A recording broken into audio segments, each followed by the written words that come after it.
이 패턴이 컨펌되면 당장 오늘이라도 가파른 상승 파동이 나올 수 있습니다. 어떤 패턴인지 알아볼게요. 반갑습니다. 소울트리입니다. 현재 시각 4월 24일 오전 10시 돼가네요. 이더 영상을 찍은 지 하루 만에 바로 영상 올린 이유가 뭐냐, 당장이라도 비트코인이 위로 크게 쏠 수 있는 패턴을 만들어 가고 있기 때문에 조금 급하게 왔습니다. 이미 텔레그램 시황방에서는 어제 올려드렸어요. 오늘은 이 내용에 대해서 볼 겁니다. 이 시황 채널은 고정 댓글 참고해서 들어오시길 바랍니다. 오늘은 두 가지 주제를 통해서 볼게요. 첫 번째, 이중 강세 조정의 가능성. 두 번째, 패턴에 대한 대응. 먼저 현재 비트코인 상황을 짤막하게 보면 저점을 찍고 나서 가파른 상승이 나왔죠. 하나의 상승 파동이 나왔습니다. 그럼 얘가 이 상승 파동에 대한 조정 파동으로 해석을 할 수 있겠죠. 그럼 여기서 강세 조정이란 무엇이냐? 우리가 아는 조정 파동은 하나의 상승 파동이 나왔을 때 이 파동을 되돌리는 것을 조정 파동이라고 합니다. 근데 여기서 강세 조정이란 강한 매수 심리로 인해서 조정 파동을 아래로 주는 것이 아닌 이런 식으로 위로 뻗어져 나가는 것을 강세 조정이라고 해요. 매수 심리가 강하기 때문에 조정 파동이 위로 뻗는다는 것이죠. 그래서 이런 모양이 나오는 것이고요. 강세 조정의 특징에 대해서 간단하게 말씀드리면, 이런 조정 파동이 나오는 이유가 매수세가, 매수 심리가 강하기 때문이라고 말씀을 드렸죠. 이 조정 파동이 끝이 나면 이 다음에 나오는 파동은 굉장히 크고 강력하게 나올 수 있습니다. 이게 강세 조정의 특징이다 라는 것까지 알고 넘어가겠습니다. 그래서 강세 조정의 예시를 보면 하나의 조정 파동이 나오죠. 그리고 조정 파동을 연결해주는 X 파동이 나옵니다. 그리고 마지막 조정 파동이 한 번 더 나오는 것을 볼 수 있죠. 같은 결이에요. 조정 파동, 연결 파동, 조정 파동, 그리고 크게 올라가죠. 그래서 이게 이중 강세 조정의 이제 특징이고요. 현재 차트에 대입을 해보면 조정 파동이 하나 나왔습니다. 그리고 이 조정 파동을 연결해주는 X 파동이 하나 나왔죠. 그럼 여기서 우리가 알 수 있는 건 이 구간에서 하나의 조정 파동이 더 나올 수 있겠구나, 이 조정 파동이 형성이 되고 있는 과정일 수 있겠구나라고 볼 수 있고, 이 파동이 끝나면 이제 다음 차례는 크게 올라가는 과정이 될 수 있겠죠. 그래서 이렇게 W, X, Y로 현재 구간은 Y 파동을 끝마무리 짓고 있는 것이 아닌가라는 생각이 드네요. 자, 그럼 두 번째 주제, 대응에 대해서 알아보겠습니다. 우리가 파동을 사용하는 이유가 뭐죠? 시나리오를 짜고 그에 맞게 대응하기 위해서.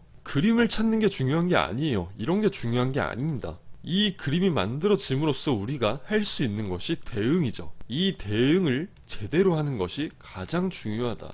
아무리 이런 그림을 잘 맞췄다고 해도 여기서 만약에 대응이 잘못됐으면 이 다음에 큰 상승이 나오더라도 이걸 먹지를 못하게 되죠. 그러면 결론적으로 틀린 거예요. 그러니까 대응을 잘 하자. 대응은 두 가지로 보겠습니다. 일단 여기서 하나의 파동이 완성이 됐다고 볼 수 있죠. 그리고 이 파동 또한 이렇게 완성이 됐습니다. 자, 그럼 마지막, 이 파동이 어떻게 형성이 되고 있냐, 이걸 찾아야 돼요.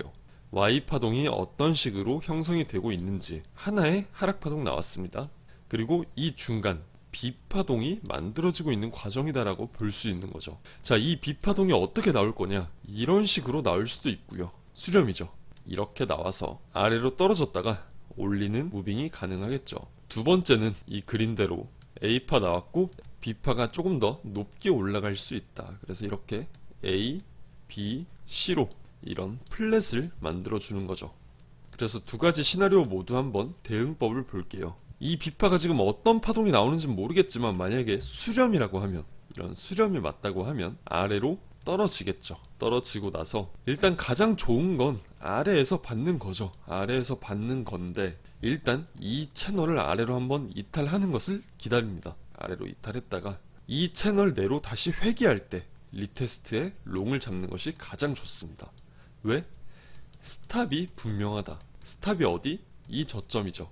ABC로 떨어지고 나서 이 안으로 다시 회귀했다가 리테스트를 줄 때 스탑을 여기로 잡고 롱 포지션을 진입을 해볼 수 있다.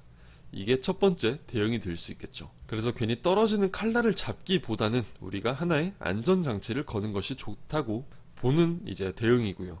어쨌든 여기서 리테스트에 성공을 한다고 하면 크게 올라갈 수 있습니다. 자, 그럼 두 번째, 여기서 A파가 나왔고 B파동이 이런 식으로 올라가 버린다면 다음 차례는 C파동이죠. 이런 C파동이 형성이 될 수 있다. 그럼 10파동은 5개의 임펄스 파동으로 구성이 되죠.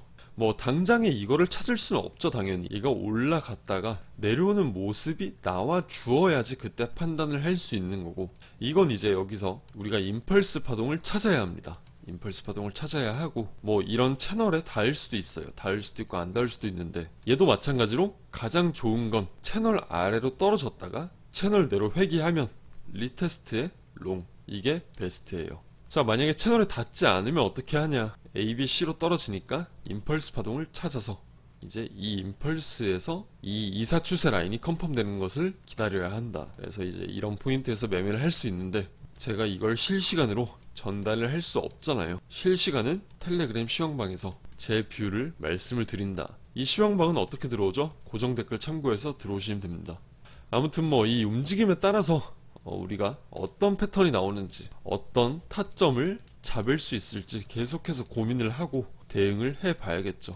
뭐 이 전체를 그냥 수렴으로 볼 수도 있겠지만, 이런 움직임은 거래량이 맞지 않죠. A파 나왔는데 B파가 거래량이 확 텄죠. 그래서 이제 이런 수렴 자체는 여러분들한테 그냥 말씀을 안 드렸습니다. 왜? 패턴에 맞지 않기 때문에, 거래량이. 그래서 말씀을 안 드렸고, 제가 2가지 말씀드린 걸로 한번 어떤 움직임이 나오는지 식별을 제대로 해서 대응을 잘 해보시길 바랍니다. 오늘 내용은 여기서 마치고요. 바이비트에서 1등부터 100등까지 동일한 상금을 주는 대회를 진행 중에 있습니다. 이 부분은 고정 댓글을 참고하시면 자세하게 설명이 되어 있으니까 한번 보시고요. 100등만 해도 상금을 주기 때문에 굳이 무리해서 상위권으로 갈 필요가 없다. 그래서 충분히 내 방식대로 천천히 매매를 해도 입상을 할 수 있다고 생각을 합니다. 그리고 구독과 좋아요, 댓글은 큰 힘이 됩니다. 오늘 여기까지 하겠습니다. 감사합니다.